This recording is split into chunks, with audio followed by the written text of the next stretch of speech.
चार दोस्त कबीर, रोहन, चंदू और समीर जंगल कैंपेनिंग के लिए गए हुए थे। जंगल की गहराइयों में जाते हुए चारों दोस्त बहुत एक्साइटेड थे। वो पहली बार था जब उन्होंने ऐसा कुछ प्लान बनाया था। अब ये सब जंगल में कुछ आगे ही गए थे कि चंदू की नजर साइड में एक पत्थर की मूर्ति पर पड़ी, जिसके दो बड़े नुकीले दांत निकले हुए थे और सर पर सींग बनी थी। नीचे कुछ अजीब भाषा में लिखा हुआ था। चंदू रुककर उस मूर्ति की तरफ देखने लगा और उसके दोस्त आगे बढ़ चुके थे। तभी रोहन ने उसे आवाज लगाई और चंदू जैसे नींद से जाग गया हो, उस मूर्ति की तरफ देखकर उसने सोचा, इतनी डरावनी मूर्ति।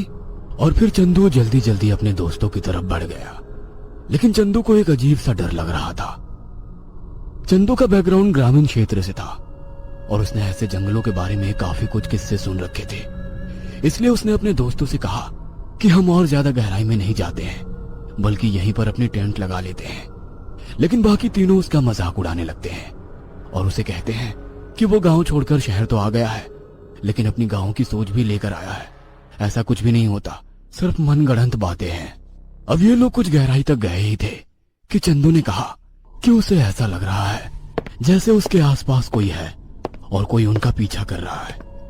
कबीर ने चारों तरफ देखा और बोला, ऐसा तो कुछ नहीं है, यहाँ कोई नहीं है सिवाय छोटे मोटे जंगली जानवरों के। हो सकता है कि कोई बंदर एक पेड़ से दूसरे पेड़ पर गया हो, इसलिए तुझे ऐसा लग रहा हो। एक बार फिर सब चलने लगे।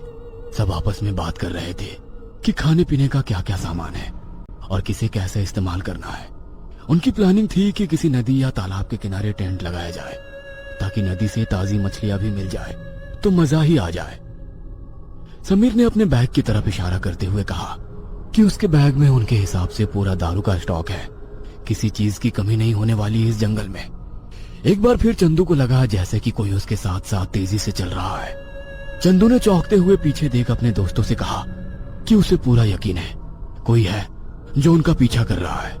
कबीर ने नाराजगी से कहा कि अगर उसे नहीं जाना है तो वो वापस लौट जाए। वैसे भी कैंपेनिंग बहादुर लोगों का काम है, किसी डरपोक का नहीं। रात में अगर वो इस तरह की हरकतें करेगा तो सारा मजा खराब हो जाएगा, इसलिए बेहतर है वो अभी ही चला जाए।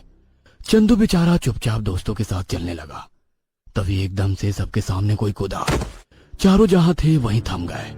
उन्होंने देखा कि उनके सामने दो अधेड़ उम्र के लोग थे, जिनके चेहरों पर और हाथों पर सफेद कलर के चूने की तरह कुछ डिजाइन बने हुए थे। उनके कंधों पर तीर और कमान थे और कमर के नीचे छोटा सा कपड़ा लपेट रखा था। अचानक ऐसे लोगों को देखकर चंदू घबरा गया और उसने कहा, कौन है ये लोग? इस पर कबीर ने कहा, चुपचाप खड़े रहो, ये लोग आदिवासी है, ये इसी जंगल में रहते हैं। ऐसी कोई हरकत मत करना जिससे इन्हें लगे कि इनको हमसे कोई खतरा है। कबीर आगे आया। उसने अपने दोनों हाथ ऊपर कर लिए और एक अजीब सी भाषा में कुछ बोलने लगा। कबीर के बाकी तीनों दोस्त हैरान थे कि यह क्या बोल रहा है।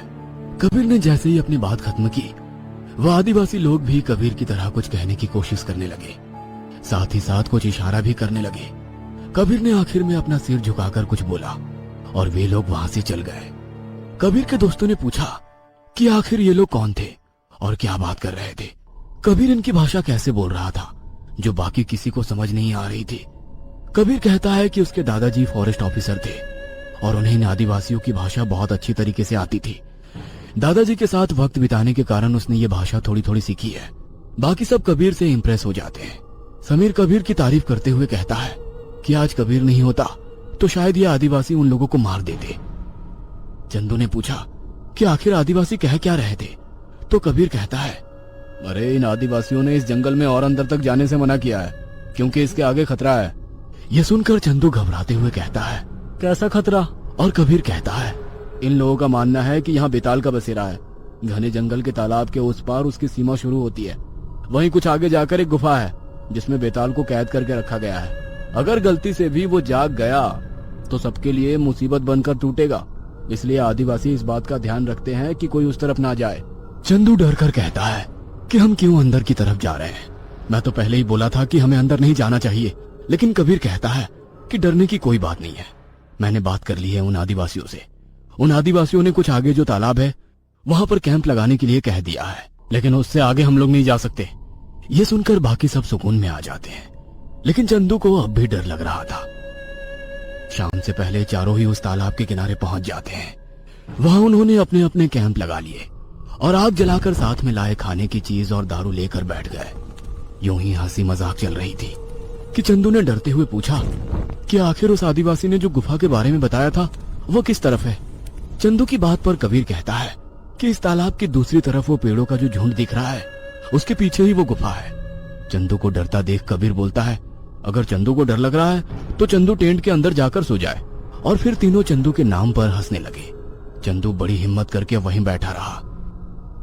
धीरे धीरे सब पर शराब का नशा चढ़ने लगा था और एक एक करके चारों ही अपने कैंप में जाकर सो गए। आधी रात के करीब जोर से सियारों के रोने की आवाज आ रही थी और उल्लू अपने पंख फड़फड़ा कर एक अजीब सा डरावना माहौल बना रहा था।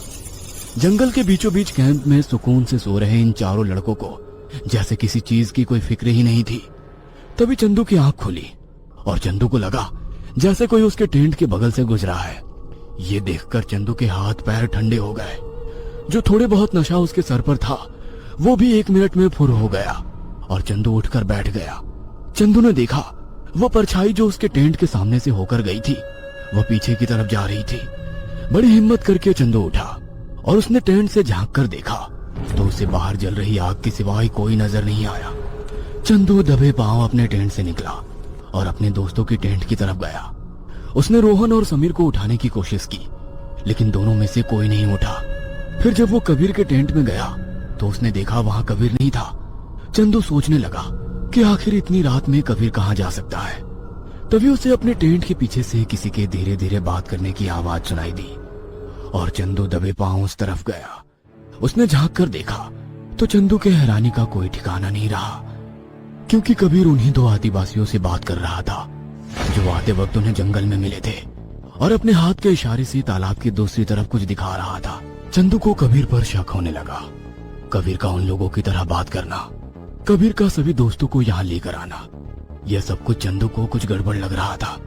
चंदू ने सोचा कि वो जाकर रोहन और समीर को बताएगा, लेकिन इससे पहले कि चंदू वहां से जा पाता उसका पैर एक सूखी लकड़ी पर पड़ा और उस लकड़ी के टूटने से वहां आवाज हुई जिससे कि कबीर और वो दोनों आदिवासी चंदू की तरफ देखने लगे। चंदू के चेहरे पर पसीना और डर साफ दिख रहा था। कबीर ने नाराजगी से चंदू की तरफ देखा और पूछा कि चंदू यहाँ क्या कर रहा है। चंदू हकलाते हुए अपनी छोटी उंगली दिखाकर बोला कि वो बाथरूम जाने आया था। चंदू ने बड़ी हिम्मत करके पूछा कि ये दोनों आदिवासी यहाँ क्या कर रहे हैं और कबीर इनसे क्या बात कर रहा है। कबीर बड़े आराम से बोला कि कुछ नहीं, इन दोनों को हम सबकी फिक्र हो रही थी इसलिए ये देखने आए थे कि हम चारों ठीक ठाक है या नहीं, क्योंकि मुझे इन दोनों की भाषा आती थी इसलिए इन्होंने कबीर को ही उठाया था। इतना कहकर कबीर चंदू से बोला कि चलकर सोते हैं। वो दोनों आदिवासी भी जंगल में कहीं गायब हो गए। चंदू कबीर की तरफ शक से देख रहा था। कबीर चंदू की तरफ देखकर अपने मन में मुस्कुराता हुआ बोला, ये बहुत होशियार बनता है, सबसे पहले नंबर इसका ही आएगा। अब वक्त आ गया है, बेताल जाग कर रहेगा।